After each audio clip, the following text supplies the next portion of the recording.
एक समय की बात है। एक राजा के मन में एक सवाल उत्पन्न हुआ। उसने सभी को दरबार में बुलाया। उसके दरबार में सभी मंत्री, दरबारी और विद्वान आए। राजा ने सवाल किया कि जीवन जीने का सबसे अच्छा वक्त कौन सा होता है। राजा के एक बड़े विद्वान ने कहा, राजन, बचपन का समय बहुत ही अच्छा होता है। वहां ना कोई चिंता होती है, ना कोई लालसा और ना कोई लालच। सब बहुत ही निर्मल मन से होता है। अतः जीवन जीने का सबसे अच्छा समय बचपन का ही होता है। तो दूसरे विद्वान ने कहा, युवावस्था जीवन जीने का सबसे अच्छा समय होता है, जहां आपके शरीर में शक्ति होती है, जहां आप जो चाहे वह कर सकते हैं। आप वीरता और शौर्य से भरे रहते हैं। उस समय आप इस दुनिया की ज़्यादा से ज़्यादा वस्तुओं का उपभोग करने में समर्थ होते हैं।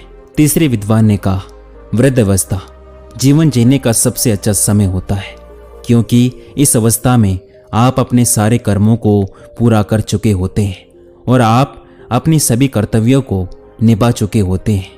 सभी जिम्मेदारियां खत्म हो जाती हैं।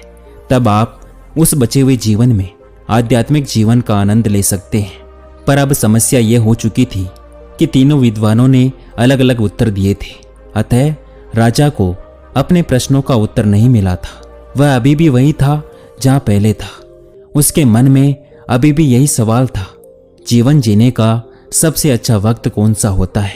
राजा के सलाहकार ने राजा को एक सलाह दी कि इन तीनों विद्वानों के उत्तर को सत्यता पर परखे और इसके लिए अलग अलग उम्र के लोगों से मिलकर उनके जीवन का हाल पूछा जाए और ये स्पष्ट किया जाए कि क्या वह अपनी उस अवस्था में संतुष्ट हैं, क्या वह उनके जीवन का सबसे अच्छा समय है।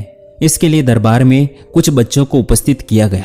बच्चों से पूछा गया, क्या वह अपने जीवन से खुश हैं। बच्चों ने कहा, जीवन तो बड़ों का ही होता है, वह जो चाहते हैं उन्हें वो मिल जाता है। हम तो केवल मांगते रहते हैं, हमें कुछ नहीं मिलता। लोग हमें डांटते हैं, जैसा वह कहते हैं हमें वैसा ही करना पड़ता है। इसीलिए हम जल्द से जल्द बड़ा हो जाना चाहते हैं। बच्चों का उत्तर सुनकर राजा ने कहा, पहले विद्वान का उत्तर सही नहीं है। इसके बाद कुछ युवा जवान लोगों को दरबार में बुलाया गया।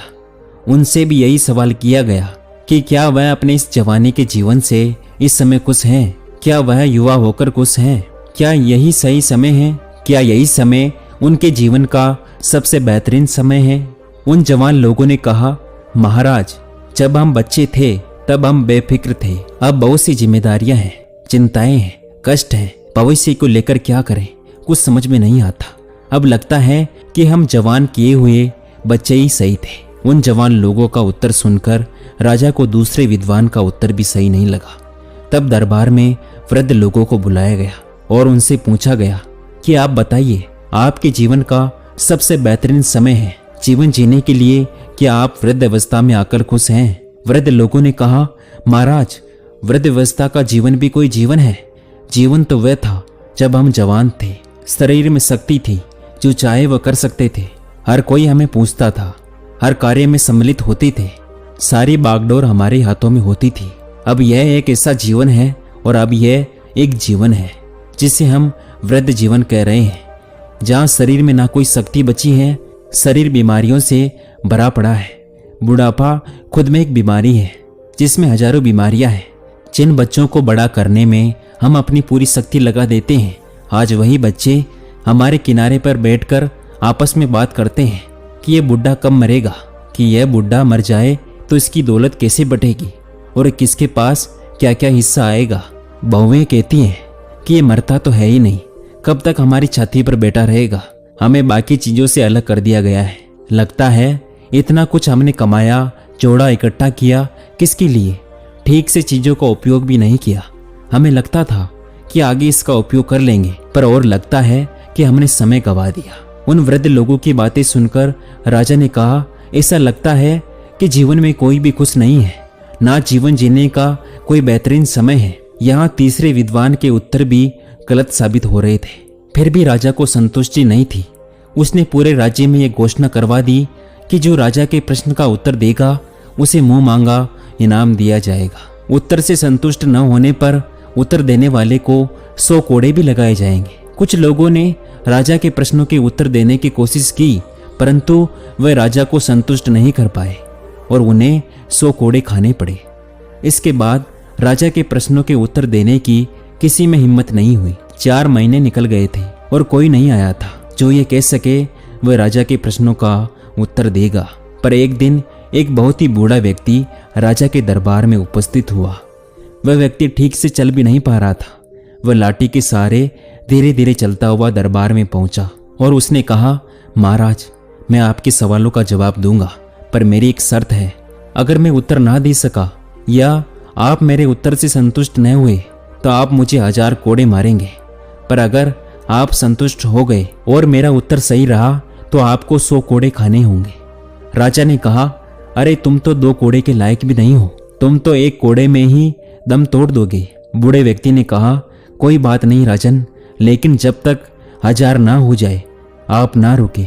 राजा सोच में पड़ गया। उसके मन में डर उत्पन्न हो गया था कि ये बूढ़ा कहीं मेरे प्रश्न का उत्तर नहीं दे देगा और अगर ऐसा हुआ तो 100 कोड़े खाने पड़ेंगे और ये बहुत ही बेइज्जती वाली बात हो जाएगी।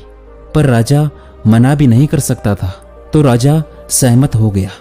राजा ने कहा, ठीक है, जैसा तुम चाहो। अब तुम मेरे प्रश्न का उत्तर दो कि जीवन जीने का सबसे उचित समय कौन सा है। राजा के प्रश्न को सुनकर वह बूढ़ा बहुत ही जोर जोर से हंसा। टूटी फूटी कांसी हुई हंसी दरबार में गूंज गई।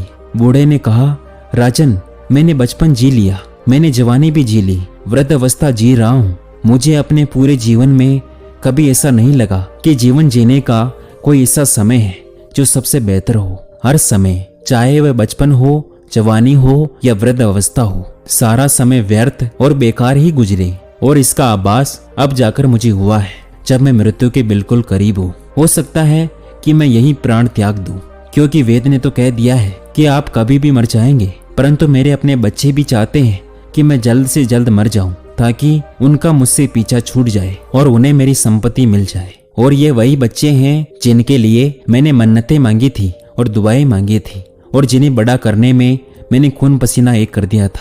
कल रात जब मुझे मौत लेने आई और लगभग वह मुझे लेकर जा चुकी थी, फिर भी न जाने क्या सोचकर मुझे छोड़ दिया। उस समय जो मुझे ये ज्ञान मिला है, जो मेरे सारे जीवन का निचोड़ है और आपके प्रश्न का उत्तर भी है। जीवन जीने का सबसे उचित समय, सबसे बेहतर समय आज और अभी में है। जिसने इस आज और अभी को गवा दिया, उसने जीवन को भी गवा दिया। राजन, कल की ना सोचो, आज काफी है जीवन जीने के लिए। उस बूढ़े की बात सुनकर दरबार में सन्नाटा छा गया। सब राजा की ओर देख रहे थे। उस बूढ़े की बात सुनकर दरबार में सन्नाटा छा गया। सब राजा की ओर देख रहे थे कि राजा संतुष्ट है या नहीं।